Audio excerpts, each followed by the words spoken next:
Hey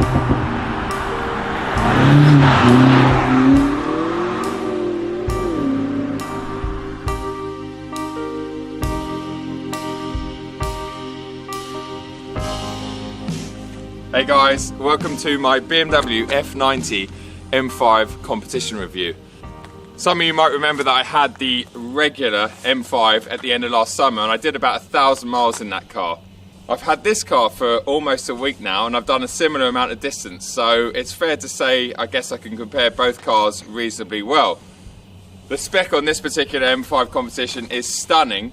And in fact, if you want to see the full spec, watch my first drive video. I'll put a link in the description below because I go through the entire spec sheet of this car. This one retails at roughly £110,000 on the road. What I want to find out is what are the differences between the regular M5 and the M5 competition. The next thing to do is get out this freezing cold weather, jump inside and start the review.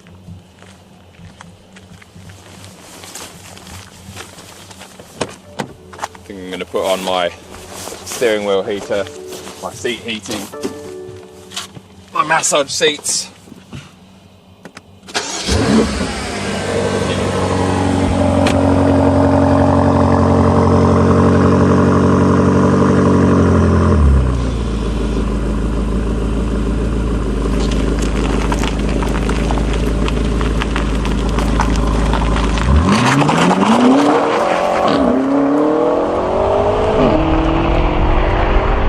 Then we are now inside the M5 competition. What a car. As I say, I've already had this car just under a week and I've done lots of driving in it. In fact, I found it very hard to put the keys down. Even late at night I've been out driving this car. I've really been enjoying it. There was a lot of confusion over this car, including for myself when it was initially launched, partly because it was launched just after they launched the, the standard regular M5, which at the time I thought was a bit cheeky from BMW and a bit of a silly sort of marketing exercise. I know a number of people that were quite pissed off, people that had M5 orders that had cancelled them, and in fact even people that stepped away from the BMW brand after BMW went ahead and released the competition only, it seemed like, months after releasing the standard M5, because these customers had their M5s in order for months and then suddenly there's a flagship model that trumps their car as they're going to pick their car up in the showroom.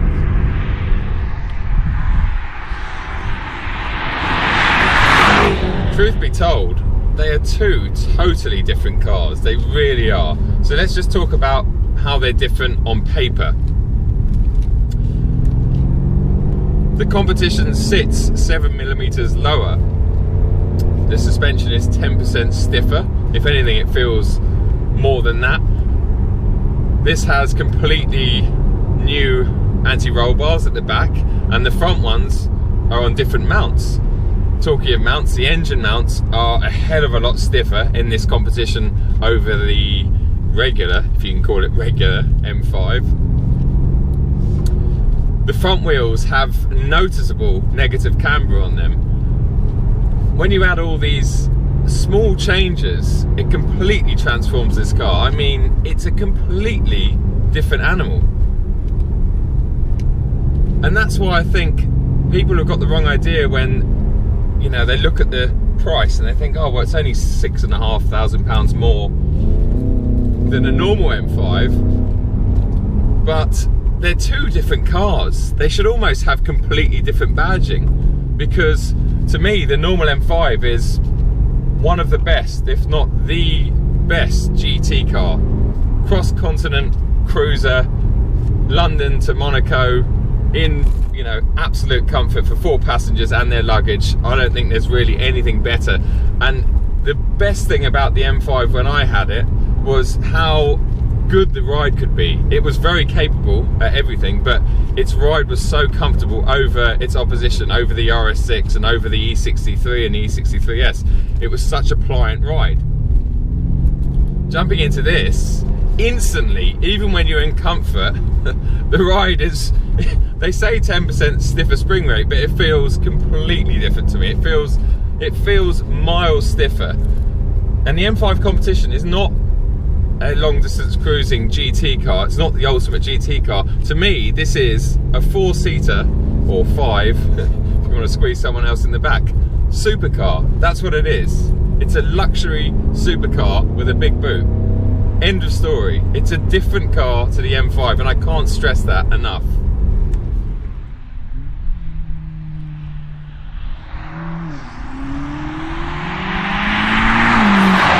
There's a different styling pack on the M5 Competition. There's lots of sort of black bits on the outside and black details here, there and everywhere. Also these beautiful forged 20-inch alloys, which are lighter than the regular 20-inch ones that are on the M5, and they look lighter, they look lovely. In fact, I wish I could have a pair of them in 19 on my M2 Competition. The roads are slippery today. But yeah, there's some subtle tweaks. Obviously you've got the M5 Competition badge on the back, which is a bit of a giveaway. But otherwise it's reasonably subtle, and you know, the rest of the cabin is pretty much standard M5 affair. These seats being one of them, the best seats I think on the planet. So adjustable, so supportive, just fantastic. They're amazing, and they fit my giant frame, which is always a bit of a challenge. I absolutely love them. They just hold me in the car, and they need to hold me in this car because it just does incredible things, really. Oh, it's so good. Oh, and I know if you've watched my initial first drive review, I tell you how fast this car is about 57 times, but that's because it is so fast.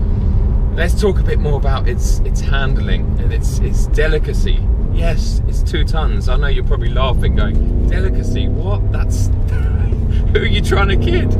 And if someone told me that before, especially done me out the M5, where I think the M5 is very, very good. It does everything very, very well. It's incredible, that car. That its breadth of ability is unbelievable. And if anything, the standard M5 has got more of a breadth of ability than this car. But when you really start pushing on, it does feel 2 tons, and it's not pinpoint. It really isn't. Whereas this car, just those little changes, you know, the lowering, the stiffer spring rate, the camber, I think, especially on the front wheels. Okay, it does tramline a little bit more than, say, the normal M5 or a normal 5 Series does, but wow, it tracks so well, and it's just, steering inputs are amazing.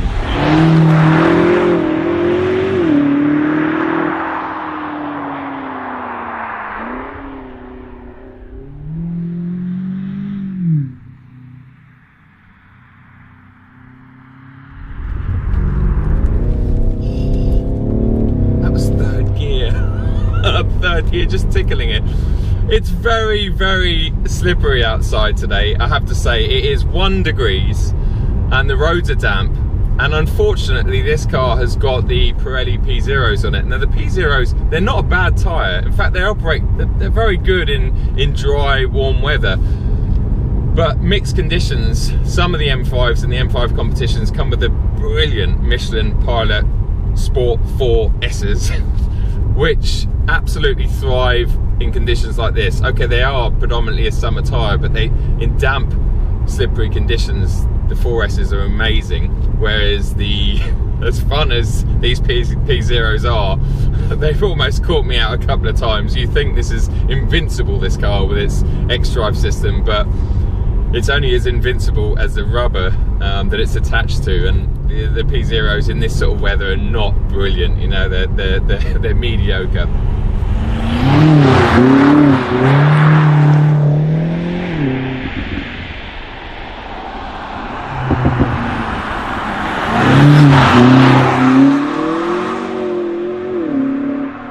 Talking of drivetrain and you know what settings you have available in this car, like the normal M5, you have a number of different settings. So you've got, when you start the car up, you're in 4-wheel drive, which is a fairly equal bias system. Then you've got 4-wheel drive sport, so that actually sends about 70 or 80% of the power to the rear wheels, still leaving some at the front, so it gives it a very rear wheel driven feel. But when you want to come out of a slide or disappear out of a corner, you literally turn into the skid and it just fires you out. It's a brilliant setting, and it's my favourite setting, the four-wheel drive sport. In the four-wheel drive sport, you can turn all the traction control off, which I also do on a lot of the days I've had this car, because you just have none of the nannies overriding it, and it's very controllable even in that. And then you have the rear wheel drive, or the two-wheel drive, and that basically reverts this car back to a bit like what the F10 M5 was like. So you've got 616 brake horsepower through the rear wheels.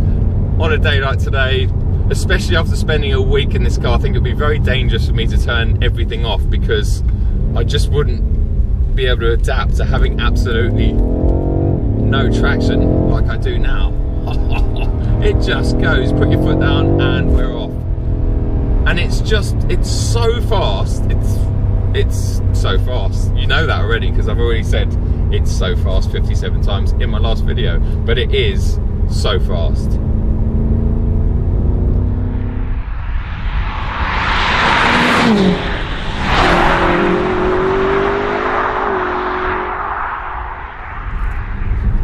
Let's have a quick glance over the figures of this car. We've got the familiar 4.4 litre twin turbo V8 underneath the bonnet. Produces 616 bhp in this car and about 550 pound-feet of torque, literally across the whole rev range. I think it's 1800 RPM up to 5800 RPM, so you've always got that torque. I'm in 6th gear now at 2000 revs. I put my foot down and it pulls like an absolute train. Top speed on this is limited to 155 miles an hour, I believe, but obviously you can have that lifted, and I'm in no doubt that this car is a 205 mile an hour car. 0 to 60 quoted at 3.3 seconds. I would say it feels quicker than that, and I know magazines have timed it at 3 seconds dead. It is absolutely ludicrous. It would do 3 seconds in weather like this and on days like this. It's just got such a clever system that fires you down the road from a standstill. It's amazing.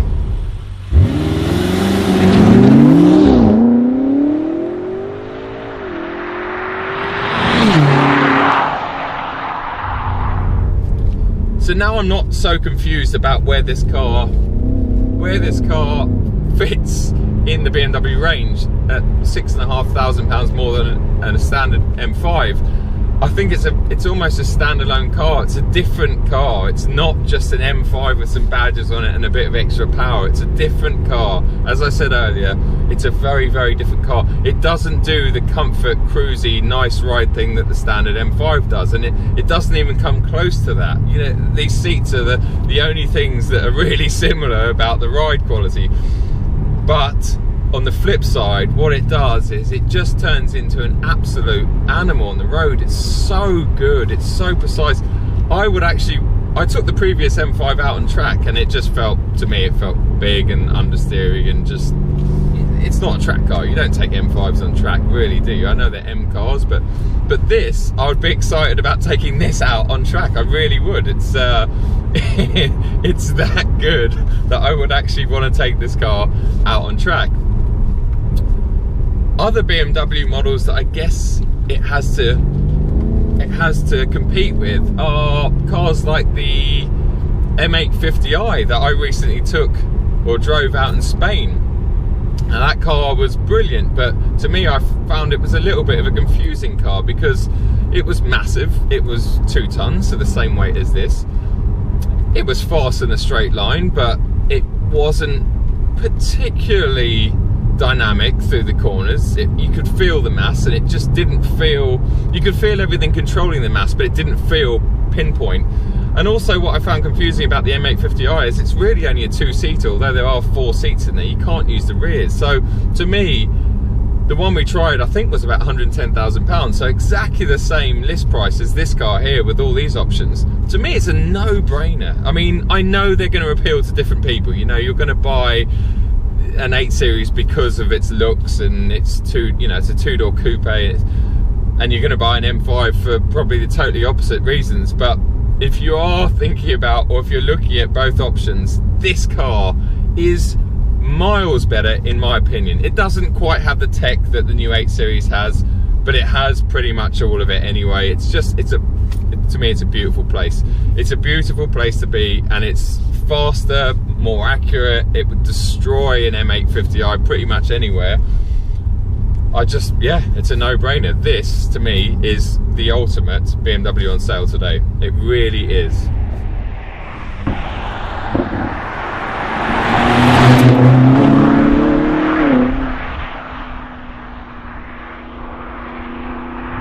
As with all M cars, you have your M buttons here, so your 2 presets. In this car, they're very red and very prominent. I have my M1 set steering in comfort because, like with most M cars, I find anything higher than comfort just gets too heavy. I have my suspension in comfort as well, especially in the M5 competition, because it's busy enough in comfort, and Sport and Sport Plus are just too much for the UK, especially on roads like this. And I have the throttle mapping in sports because I just think it's a very good sort of middle ground setting. We have 4-wheel drive traction, so we've got plenty of traction. There's a tiny hint of turbo lag as well, so you can kind of afford to have it in sports. It just picks up the turbos, it seems, a little bit better than when it's in comfort. I have the chassis set up in 4-wheel drive sport, but with everything turned off.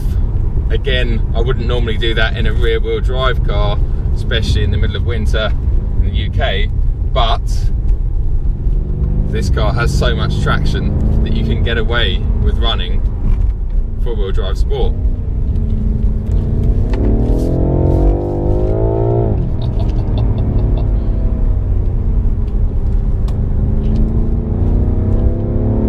Begin to tell you how little grip there is outside. It really is so greasy, but this car is just, it's brilliant. It's so good. I say that a lot about cars, I know, but it's just so good. It's fantastic. I'm really going to miss this car. I really am. I've really started to gel with it, and if I won the lottery tomorrow, I don't play it by the way, so the chance of that happening are pretty slim, but I would love one of these alongside my M2 competition. And if I was a family man, a wealthy family man, boy would I have one of these over anything else. I mean, people go out and buy a fairly average Range Rover these days for £100,000. You could have one of these. It makes me feel a little bit sick.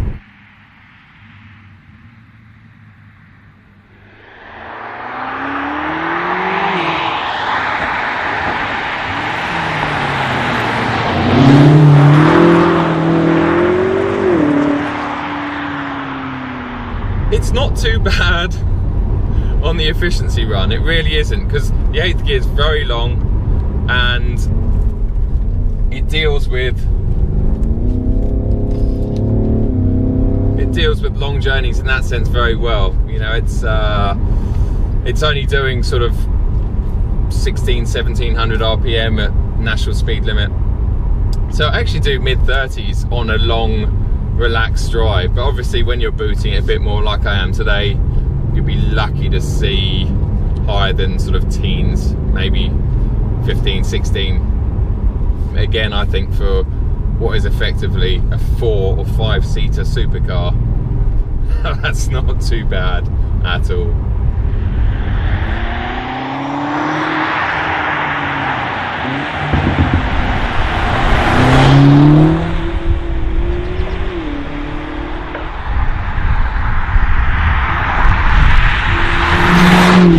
Just wanted to say a massive thanks to my buddy Patrick, Becoming Patrick on Instagram, for helping me with all the amazing filming shots we did today. You'll probably notice, a bit like the RS4 long-term video I did, everything's a bit sort of higher level, and that's because he's a very talented kid, and obviously brings along some amazing camera gear. So thanks, Patrick, always appreciate it, mate. And we're off. Big thanks to BMW obviously as well. Lauren, make sure to follow Lauren on Instagram. And yeah, I'm very privileged and lucky to have been given this car for a week. I've really enjoyed my time with it, and I'm really upset that I have to give it back tomorrow. But I get to enjoy my M2 competition, which has sort of been put on the side since I've had this car, which must take a serious car. You know, my M2 competition is only 5-6 weeks old. I can't wait to drive it again, but for me to just park that up for a week has meant that I've clearly had a lot of fun with this car, and this car is very special. It really is. Make sure you give us a thumbs up if you enjoyed this video, and subscribe if you haven't already. Leave any comments and questions below. Thanks for watching, and I will see you guys at the next one.